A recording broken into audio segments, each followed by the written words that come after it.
All right. So, hello, everybody. Thank you guys for joining. This is going to actually be an interesting conversation, I think. As once we get into it, I have some questions for Carlos, and I think we'll have a good time having this conversation. So it's just going to be me and Carlos today. But welcome to the Minorities in Cybersecurity monthly community call. My name is Mary Chaney, of course. You should see the agenda, hopefully, that's on your screen right now. Our leadership quote for the month. In any situation, the only thing you truly control is yourself. Dr. I messed that name up. I'm not even going to mess up her last name. But I found the quote, and I actually loved it, so I figured we would put it in our agenda for today, and it goes with what we're trying to talk about. Of course, everybody that has been on these calls before, community call rules are in effect. All calls are the fourth Friday of the month, and they will be recorded to be whenever Mary decides to put them on the website. I'll put them on the website. But what we do have is the fourth Friday of November is the day after Thanksgiving, and no, I'm not having a call that day. And the fourth Friday of December is Christmas. So what we're going to do is we're going to split the difference, and our next call will be our last call will be on December the 4th, Friday, December the 4th, and that'll be our last call for the year. We're still working through what we're going to talk about. I have an idea, but we'll see if that sticks. You guys aren't muted. I did not mute you guys. I'm usually down into my laptop, so just be respectful of the speakers, mute yourselves unless you want to say anything. If you want to say anything, when we get to question and answer, definitely unmute yourself and participate, right? This is meant to be an interactive conversation between us and our community, right? Chatham House rules, and that's going to be for today as well. We can talk about what's on the call, but never really give affiliation or name associated with who's saying what. Be professional and respectful at all times. So our wonderful IT guy for our community updates, his name is Shirag, and he's helping us with IT support and web development. If you're a member and you're having problems logging into the site, if you have password issue, reset issues, he's your guy. Just send it to IT support at Minorities in Cybersecurity, the shortened version, MINCYBSEC.org, and he'll get it. Follow us, like, share, post, LinkedIn, @Mike Leadership on Twitter, and of course my name on Twitter, LinkedIn. You'll figure it out. You'll find me. I'm out there a lot. Website updates, of course, and internal. A lot of the discussions for members we have inside our site on our discussion boards. So if you are a member, please come in and join, and we continue these discussions like we have monthly through our forums internally. The job board is up, so if you're an employer or you're an employee and you guys have job openings, please feel free to reach out to me. Its postings are free for members, but if you talk real sweet to Mary, she'll probably give you a free posting anyway. We're just trying to drive people to that site and to be able to service the community by posting jobs that we know exist and that we know are valid to our community. Of course, membership updates, student, nonprofit government membership, professional government's annual membership fee. I'm really excited. Our corporate membership started at $3,000. I'm really excited to announce that we have our new corporate member, Bloomberg LP, joined our organization within the last month. So excited to have them and looking forward to bringing on. And actually, Apple's a member, but Apple doesn't let me use their logo. We're not going to talk about that. But Bloomberg is actually going to, I believe, let me put the logo of their affiliation with our organization on our website. So we're still chugging along and still having some success. Again, community engagement, our monthly community calls today, of course, open to the public. Anybody can join. So You know, this is just an opportunity for you guys to get to know us, to see if there's valid opportunities for you guys to join as members and get involved, right? Our leadership book of the month, which is tied to our conversation today a little bit, Athena Rising: How and Why Men Should Mentor Women. To be honest, I haven't read this book. I found the book today. I will order it from Amazon because Amazon is here almost daily because I'm on lockdown. I'm going to get the book and read the book. And we'll get into this a little bit, but I've always found it interesting the difficulties men have in mentoring women. And so this conversation that we're going to have today, I think touches on that a little bit. And of course, our monthly newsletter, hopefully you get those. If you're on our mailing list, you get them in your email. And of course, I post them to our socials as well. I did not update my panel discussion topic. That is not our topic. Our topic for today is unwanted attention in professional places. So I'm really, really, really, really, really, really excited about this conversation. Usually, as I said, these topics come to mind just based on conversations I have with my mentees, things that I've experienced individually, and so it just popped in my head. And so there was a couple of things that happened last month, between last month's call and this call, that led me to want to dive into this conversation. So our guest for today is Carlos Batista. He is the CISO of, do I say the letters or I think it's back, but you could correct me if. No, you've nailed it, Mary. It's back. Simple and plain. Okay. So I will let you introduce yourself and tell us a little bit about that. Yeah, happy to. So my name's Carlos. I am the CISO, vis-a-vis head of security here at a company called BACT. We are based here in the Atlanta, Georgia area, in the metropolitan area, about 10 miles north of Atlanta. And essentially, we're a company that was born out of a much larger financial institution called the Intercontinental Exchange. Most folks have never heard of them, but basically the Intercontinental Exchange, or ICE, owns the New York Stock Exchange, and they own a number of other exchanges across the United States and the globe. So they're actually a pretty big financial services company.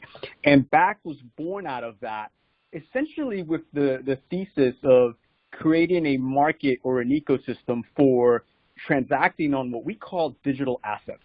So I'm sure most of you are familiar with the concept of Bitcoin and other types of cryptocurrency.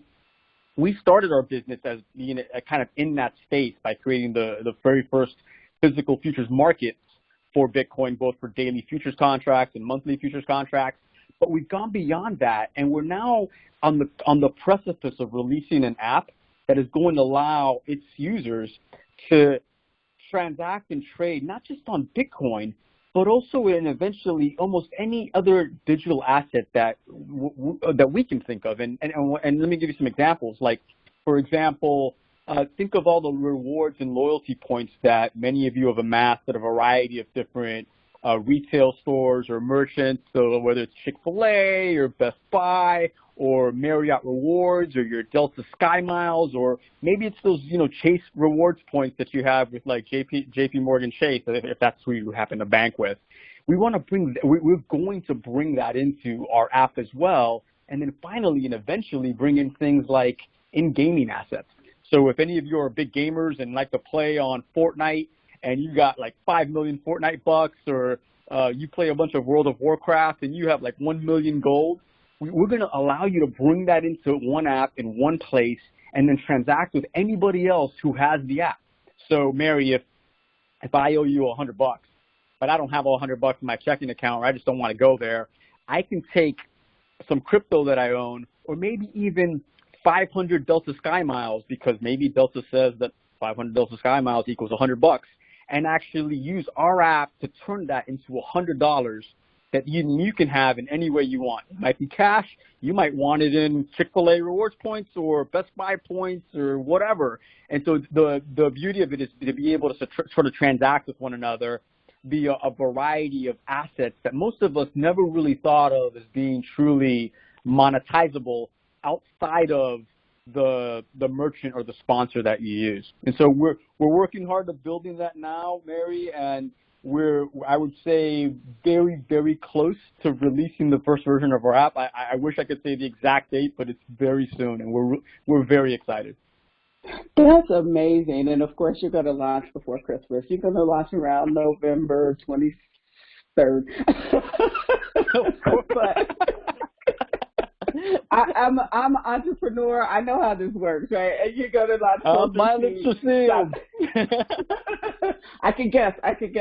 But no, that is fascinating. I mean, I thank you, and I appreciate, you actually sharing that, because I have a whole bunch of points. Hertz, I can count them that I no longer use, that are sitting there, that never expire, that, could potentially be used as currency. But I want you to know, if you owe me $100, I'm going to need my cash. There's this thing called Cash App, okay? I'm going to need my cash. Just saying. So, no, that is fascinating. Thank you so much for giving that. So I want to dive into this conversation, because, of course, the way I was introduced to Carlos was by one of our members, and for his privacy purpose, I will keep his name out, but introduced to Carlos by one of our members, and he was sharing with me a story that we will get into a little bit about these unwanted attention in professional spaces. So let's dive into the first question, and I'm going to give it to you because I have plenty of examples. I'm a woman, so I have plenty of examples. But give me an example of when you received unwanted attention in a professional place. Yeah, so personally, I can think of an example from like very early in my career, and I was temping at an agency, basically stuffing envelopes. I mean, nothing really special, but I was just a temp, and the president of the company was the big party guy, and I worked there for a few months, and I guess he liked me, and he had his little inner circle of folks. And one Friday we were working late in the afternoon, and he came to me and said, "Hey, Carlos, we're going out tonight for like drinks and dinner. Why don't you come with us?" And I was like, "Yeah, sure, why not?" I mean, I was 21, 22. I was very young, and we hop in someone's car, and we drive down, and he actually took us to a strip club.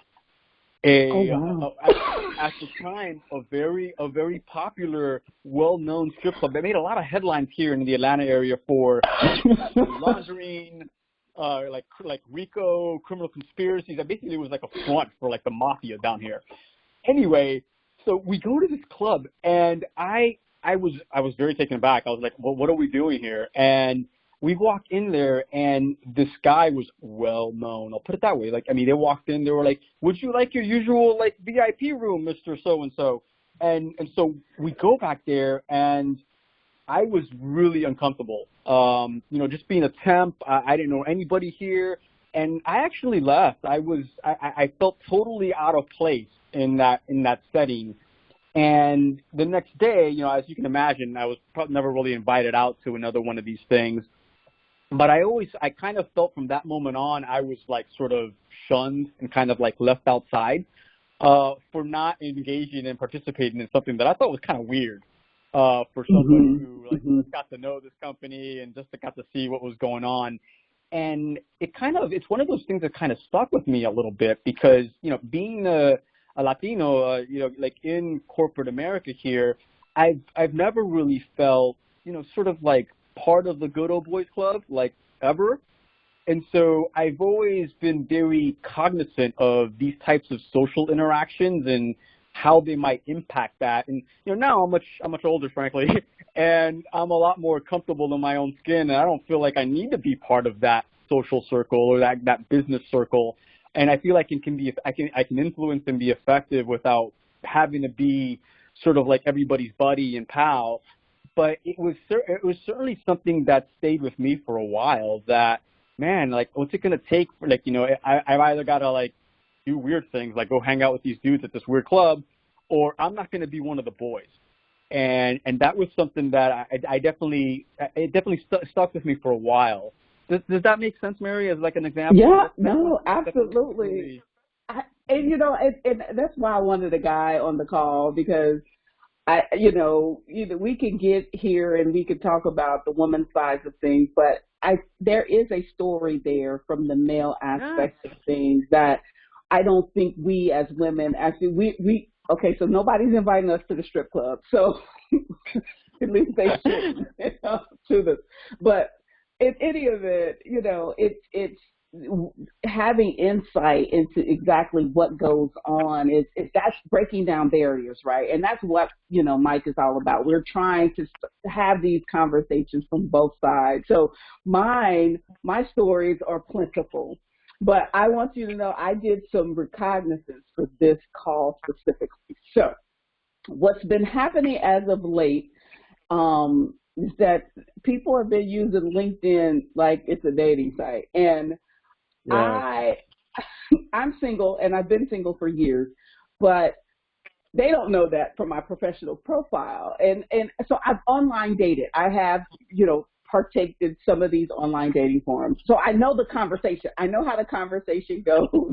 And so whenever a guy sends me a LinkedIn message and his first, phrase is hello, I'm like, this is not going to go good. Right.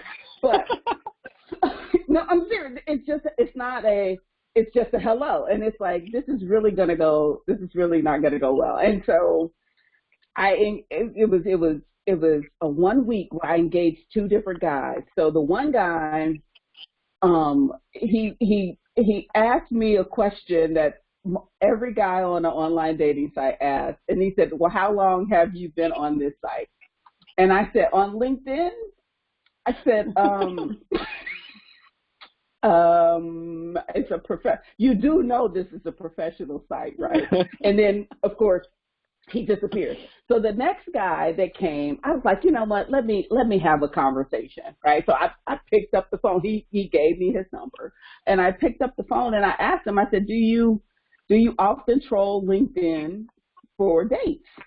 And what he said made sense, but then it's like, come on.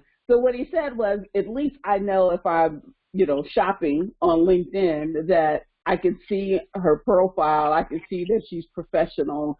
I can see, and I understand that the dating pool are shallow, but to transfer that to LinkedIn, it's just crazy. And of course, I've been, hit on at conferences. I'm a public speaker and all those things. So yeah, it's amazing how I don't go a month of being on LinkedIn without seeing someone, usually female, but not always, someone, making a post on LinkedIn, literally saying kind of what you said, which is LinkedIn is not a dating site. Full stop. Like, put it to a rest. There are other venues for this kind of engagement. Like, if you reach out to me and you want to have a social conversation with me about what part of town am I at, and hey, what's my favorite color, and you want to it just completely ruins your entire credibility. And it's a small world. Cybersecurity is a super small world, and it just blows me away how people in our industry feel like that's okay when it's going to come back in some way, shape, or form. It's just too small of a world. So it's really disappointing, and I sympathize with your perspective, because I unfortunately see other people complain about it, rightfully so, because it's not. Right. It's not a dating site. Right. But okay, so this of course led me down this path of dating in the workplace, right? And so, have you ever dated anybody that you work with? No. No. Okay. I just personally no. Okay, so I had to look at myself. Because my ex-husband, I met at the FBI when I worked for the FBI. And so when I looked at in my past, and I said, up until, the FBI and into my professional life. So through college and, all of that, um, many of the people that I had dated were folks that I worked with. Of course, I worked at UPS in college, and there is nothing but men that work at UPS. So, it was what it was in my college years. But Sure. and so I started to think about that, and I've been in situations where I've worked in environments that people were married, or I worked in environments that there was an obvious relationship, and usually it depends on where the level of the people, usually bosses and all this other stuff. There's spoken rules and unspoken rules, but I've seen when it went bad. So when they're the breakups, or they're having problems. And that aspect comes into things. It was just one of those things where, like I said, I walked down that path to understand the challenges, like with me and my ex-husband, we worked together for about 4 years. We were married for 2 of those years, but we worked together for 4 years. And I was actually thinking about that. I remember standing there with him, and my boss was right there. And we were all talking about something, and he was leaving, and he leaned over and he gave me a kiss, and I kissed him, and I was like, "Oh, we're at work. You're not supposed to do that in front of my boss." But it's really odd, sometimes when you start to think about some of the challenges men and women face in this particular working area, this working space. I agree. And now that kind of thinking through the question again, like so I actually briefly worked with my wife, so she and I, we actually had the opportunity to live in France for a couple of years, and I wound up getting a job at the same place that she worked. And it was the weirdest thing, Mary, like walking into that first staff meeting where she's there, because she and I were the same level employees reporting to the same person. And so it was so weird, like walking into that meeting and for the first time having she and I, she's in technology too, and so she and I talk shop all the time. But it was weird to kind of have a real shop talk about the same space for the both of us. And it was definitely odd, and I'm sure for other people it was odd too. But I think we got through it. I will say though that I've been in 2 situations where I've been the manager of 2 different couples at different parts of my career where they dated. And I'll share with you, right, wrong, or indifferent, I was always extremely nervous about that dating relationship. They were both in both situations, they're both peers. And so I wasn't worried about that, but I was always worried about the relationship going south in a bad way, and either it's some kind of come to Jesus meeting happening in the middle of the workplace between the 2, or one accusing the other of shenanigans, and so that never came to pass. But I always remember having this sort of uneasiness about leading teams where there were relationships on the team. I never spoke out about it. I always just encouraged my teammates just to be smart, just be thoughtful, that sort of thing. But I never sort of discouraged the behavior if they were on equal levels. But I always felt this sense of oh man, is something going to happen? Something terrible going to happen today. But it never did. So I guess I'm lucky for that. Yeah, that's awesome. I don't think in the teams that I had, at least it didn't come to my attention that anybody on my teams were dating. But so let's get into this question. We're going to pivot a little bit because this is specific for you, because this was a conversation that I had, and the question is: have you ever been put in a position where you observed a time when someone was receiving unwanted attention? Oh yeah, I have stories. So I'll kind of tie to one specifically. So the cybersecurity industry has a number of conferences that, we all go to, or sometimes some of us go to kind of learn about what's going on and what's cooking. And I remember one several years ago where I was with a female colleague of mine at one of these conferences, and I was walking with her through like the expo floor. So like think of this as like the Costco where every single security vendor is trying to sell their wares to anybody who will like spend 5 minutes with them and listen to them, about sell their pitch for their product or technology or service. And as I was walking through the floor with her, just walking right next to her, I couldn't help but notice that there were like, several like men on both sides of the aisle kind of walking through the expo floor, just sort of like, they're having a conversation with someone else, but you can see the wandering eyes kind of like, go up and down, that sort of thing. And I was like, let me just try this little experiment, see how bad this is. And I took out my phone and I pretended to take a call. And I essentially basically walked maybe like, I would say 5 to 7 feet behind her. And for about the next, 50 to 100 meters, I basically walked behind her just to see other people's reactions to her as she walked the floor. And I mean, it was, it actually made me feel like I was kind of disappointed for like us as an industry. Cause I mean, literally like she basically turned like almost every head up and down. And it wasn't so much that, it was this may sound a little out of school, but it was like the thirsty way that men just sort of looked at her. And it made me uncomfortable. And after we left that expo floor, I asked her about it, and I was like, hey, like, did you notice that? And she's like, and what she said was, yes, I do notice that. Yes, it does make me uncomfortable. Yes, this is sort of par for the course for many women in this industry, unfortunately. And that really kind of made me sad.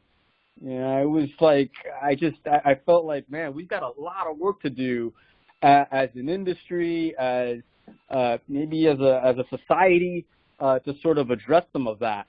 I think this was the last year as well that I think we saw what were, I guess, pejoratively called booth babes at some of these events. And so, yeah. For lack of a better word, like essentially, like it's a pejorative term, and it's intended to describe models who are basically hired by these security vendors to basically man the booths just to get attention. If they can get attention for a few minutes, they can maybe get an account executive and sometimes they'll have them impersonate account executives on a junior level just to kind of get them talking. And so this was, I think, the last year that I saw that too.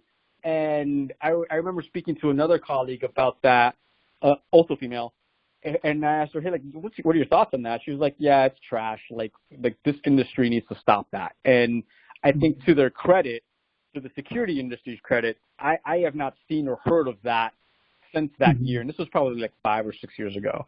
And so it's really too bad. And, but it's, and great. I think we've made some progress, but I think we have a lot more work to do. And I wish I had the answers as to like how to better address that going forward. But yeah, that's definitely a very prescient example in my mind of a situation outside the workplace, but in a work-related context where I've seen my fellow coworkers feel very uncomfortable with the attention they're getting from other people. Have you ever intervened on her behalf in the past? No. No, not that I can think of. I mean, that was really the only scenario that I can think of that really became that really occurred to me that wow, like I would be uncomfortable if I were in that situation. And sure enough, so was she. But it's still things like that just make you go, wow, we've got work to do.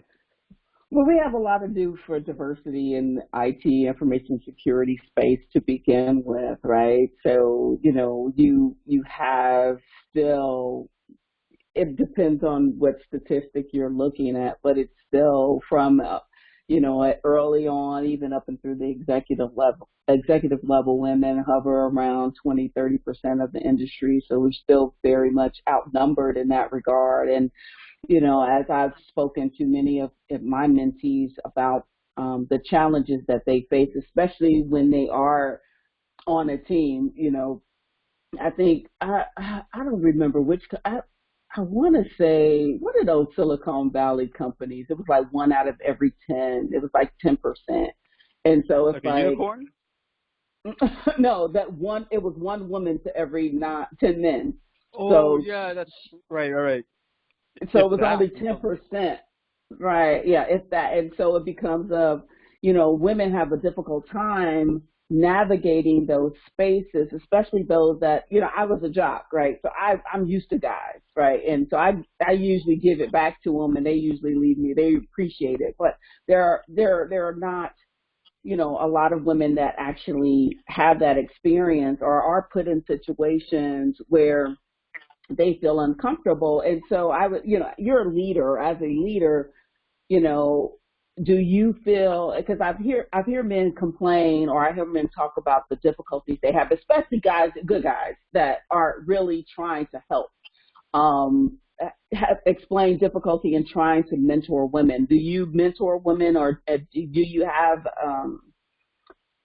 stories or difficulties in mentoring women? You said you were married, so, usually it's married men that feel that way, or explain, I can't say that I can't say that I feel a whole lot of discomfort. I have mentored some women in my career in the past, and I would say maybe at first when I was more junior as a leader, as a manager, that I felt a certain amount of discomfort, but I think I kind of felt that on both, like with male subordinates or others who asked me for advice, because I used to, and I think I still do in a lot of ways, kind of have this sort of like mini imposter syndrome thing going, where it's like, wait a second, like, you think I know what I'm talking about? Really? Are you sure? Like, and so I still kind of suffer from that. So at first I used to be very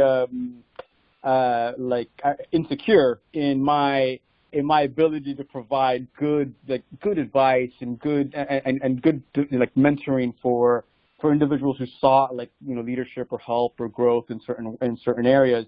I can't say I've really ever felt discomfort providing advice to women who've asked me for it in terms of like their career. It's a very basic conversation. That said, though, usually when I have been asked to provide mentorship from a female, usually I don't think I've ever been asked for advice with how to manage the difficulties you just described, being a woman in the workplace, in a male-dominated workplace such as the technology industry or even the cybersecurity industry. I personally have never been asked to sort of, kind of provide my perspective or deal with that. So, no, I haven't been uncomfortable, but I think I've also not been asked the uncomfortable kinds of questions around how do I navigate as a woman in a male-dominated industry. Usually I'm asked things like, well, how do I, what should I pursue as my next career goal, or, what kind of industry do you think I should be in? What area of cybersecurity should I pursue? That sort of thing. But it's interesting that you mentioned that, because I can think of there was one place I used to work at where the leadership reached out and asked its female teammates, especially on the technology team, hey, like, how do you feel? Like, do you feel like your perspectives are being taken into account, that you're being included in the conversation? And essentially the results kind of came back like this: thanks for asking, but no, we don't feel included. And they would point out like example after example of these sort of like microaggressions, where they'd be in a meeting with 7 other guys talking about how to solve this architectural problem, and the one woman in the room will raise her hand and say, hey, I have an idea about how to solve this, and then like 5 dudes will like start like kind of talk over her and mansplain why that's a bad idea. And then 30 minutes later, someone else happens to bring up the same exact idea. And they're like, wow, Tim, that's fantastic. We should do that. And like the woman in the room was like, what the hell? I just literally said that 30 minutes ago. And so there's like I've seen that kind of feedback at leadership level come up from the ranks, from the female ranks in the organization, where in the technology space where they don't feel like their voice is heard, even though they have fantastic ideas, and we should listen to them, maybe even more, frankly, than us, and we don't, and that's another big problem that I'm always trying to be.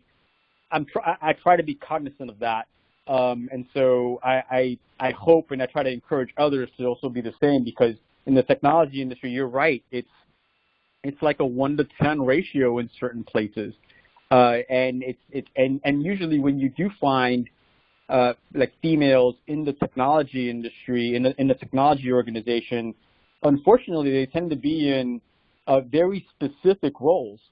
They tend to be in either project management roles, maybe in testing roles or like quality assurance, but you rarely see women being brought into and brought up through a software engineering organization, a cybersecurity organization, and we have to fix that.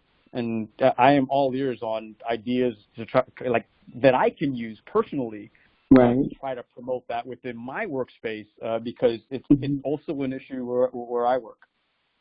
right.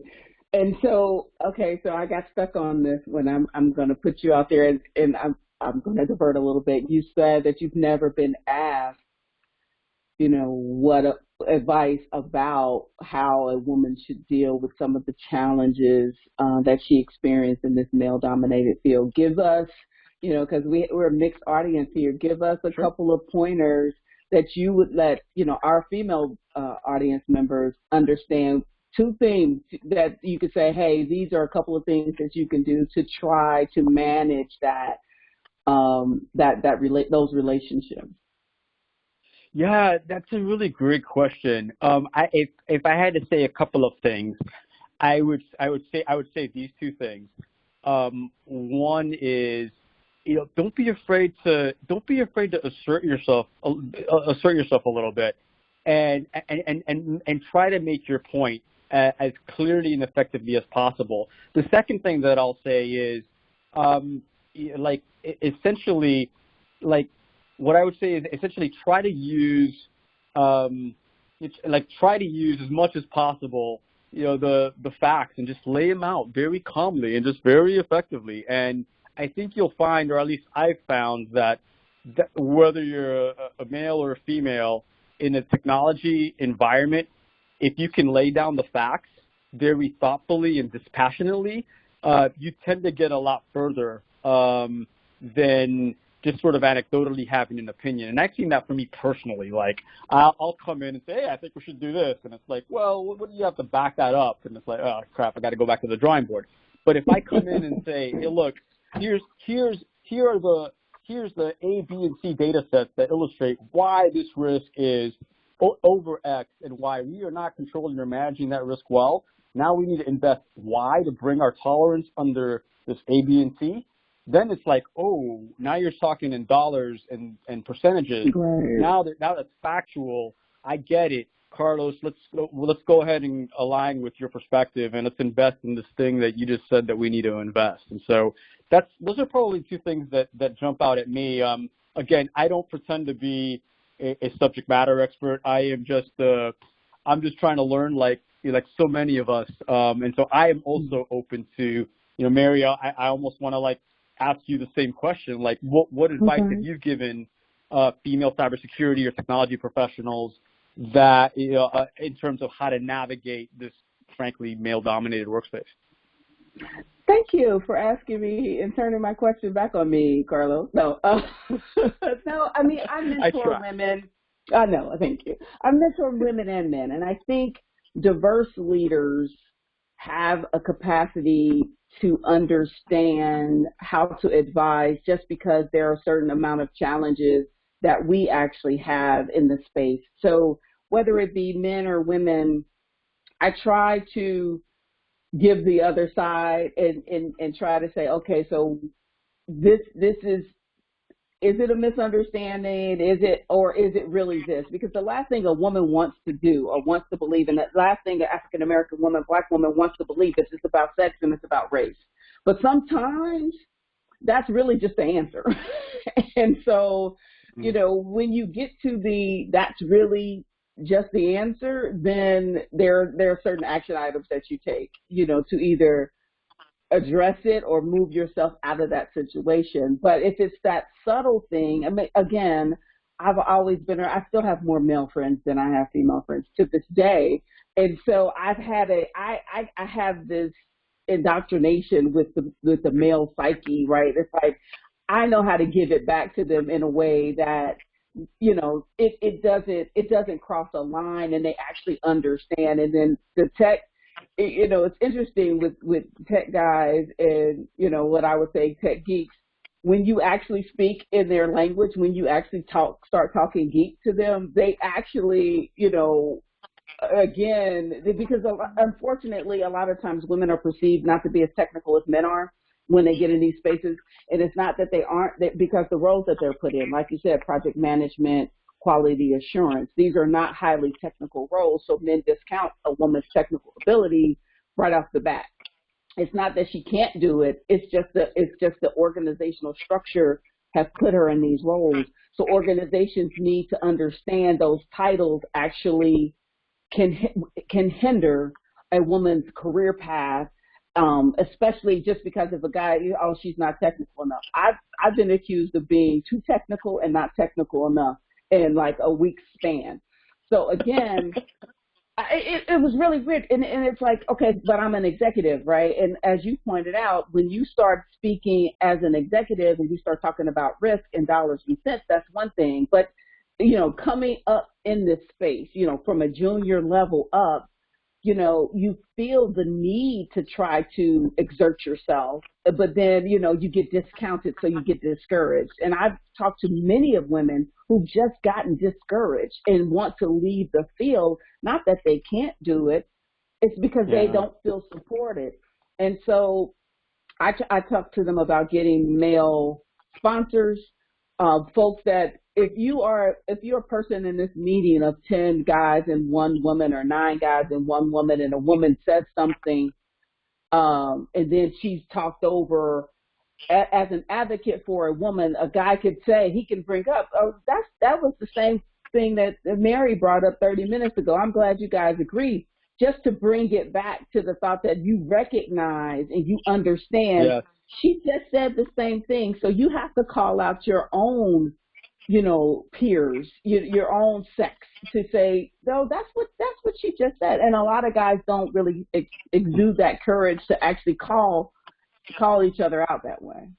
Yeah, you nailed it, Mary. Like I do think that there's, a sizable part of the responsibility is also on us as leaders to recognize when someone has a great idea and call it out for what it is, just as you mentioned, but also B, for us to really try to understand, like the career aspirations of females in cybersecurity, and then try to create doors and paths for them to actually do what they want to do to meet their goals. And so there are opportunities to grow into a more technical role or grow into a more technical discipline in cyber.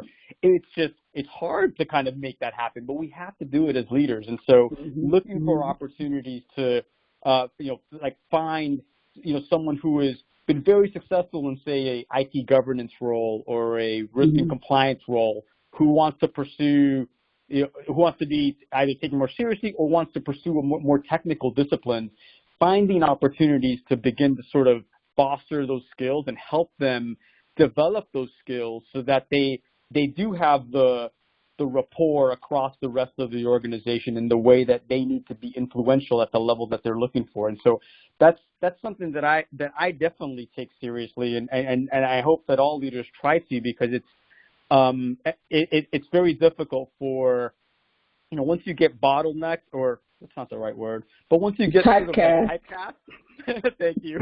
Once you get sort of typecast into a certain type of role, it's very difficult to break out of it.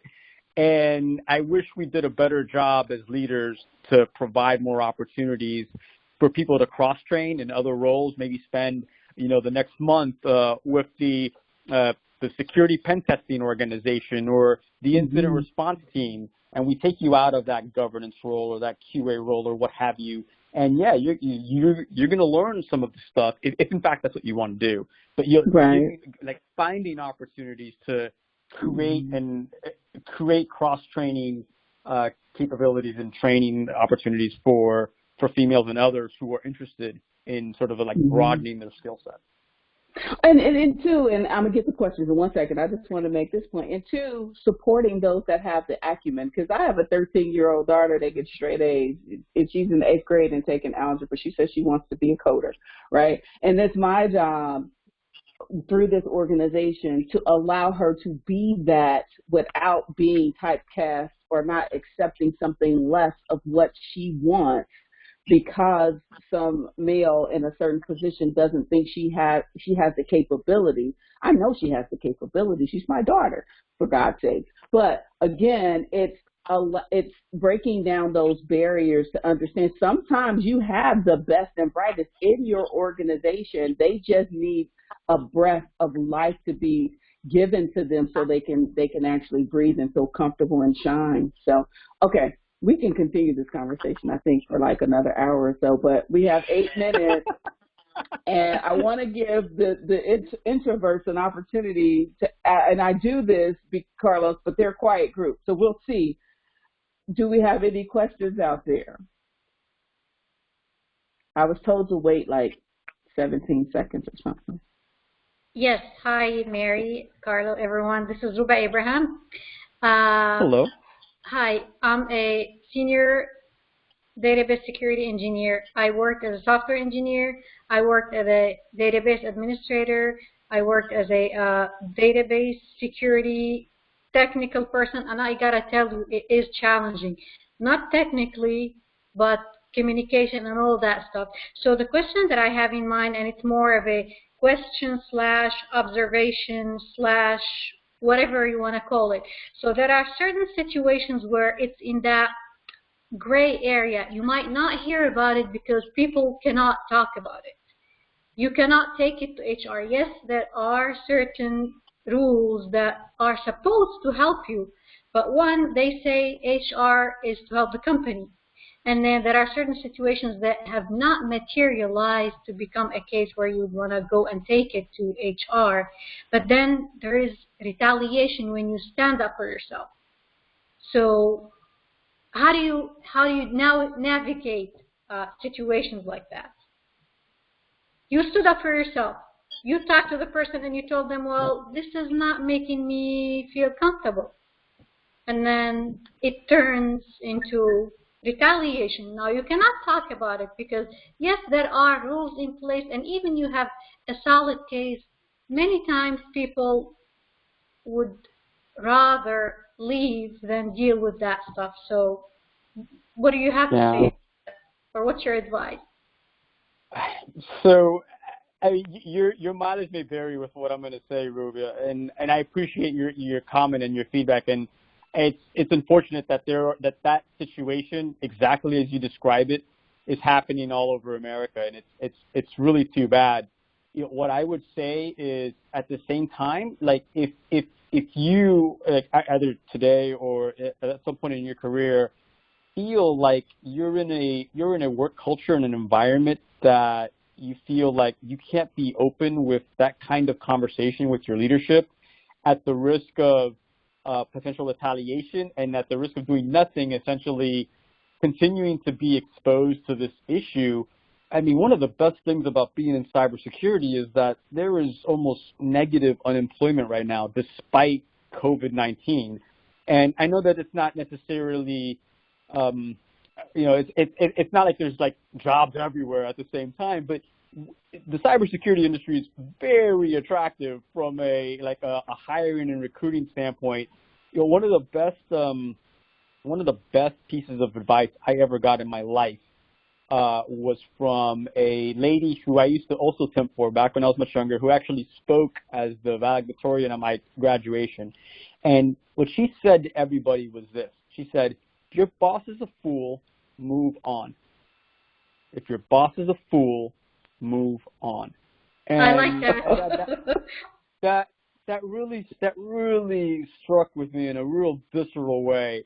And I've always taken that to heart in every other job I've been in my career. And I have followed that advice on more than one occasion. And so for like one of the blessings that we all have being in cybersecurity is that we're all getting the recruiter calls all the time. There are other opportunities out there, and if you haven't, like, if you feel that you're in a culture that is going to retaliate against you for actually wanting to be considered equal in your organization, then you might have to honestly, openly consider if is that the kind of business you want to be a part of. And fortunately, because of what we do, because of what you do, Ruba, database security, that's a very, it's a very rare talent and skill. There are people who pay pretty top dollar, from what I know, for that skill. If you ever feel that way, I mean, like, I would encourage you to think about other opportunities, because you're worth much more than that. And Carlos is going to send you some job opportunities, right? Thank you, Carlos. For I'm changing, because I'm trying to steer away from that, seriously, because the challenge is like way more work, like your well-being is way more than worth more than just dealing with that. And then you start thinking, okay, what if I move to the next company? And I'm not talking about like a certain thing, but if you move to the next company, you start thinking, oh, okay, it's going to take me time to get used to that. What if I'm going to find the other thing? You don't want to be hopping from one place to another. Right. No argument. Fundamentally, that needs to change. Yep. Well, I mean, it all depends, right? Again, I like that. If your boss is a fool, leave. That can sum up my corporate career very succinctly. But I think that culture is very important, and you guys heard me say this before. You know, your boss, it can be the biggest, reason for you to stay and the biggest reason for you to go. And you have cultures and subcultures, right? And so you have to decide for yourself, hatch your escape plan when you hatch your escape plan, to go ahead and leave when you need to go. But if it's that bad, then, you have to do what you need to do. So I know we only have 2 minutes left. Are there any other questions? No, we lost a couple people, so. Yep. We could take one more, though, I think, right? Yeah, we could take one more if they're not shy. Oh, we have a shy one. All right. Well, thank you so much, Carlos. I really appreciate you spending a little bit your Friday evening with us. We appreciate it. And you guys out there, thank you so much for joining our community call. Like I said, our next one will be December the 4th, and you'll hear from me in regards to what that topic is going to be. So thank you guys for joining, and you guys have a great weekend. Thank you. Thank you, Mary, for having me. Take care. All right. Thank you. Bye-bye. Bye-bye.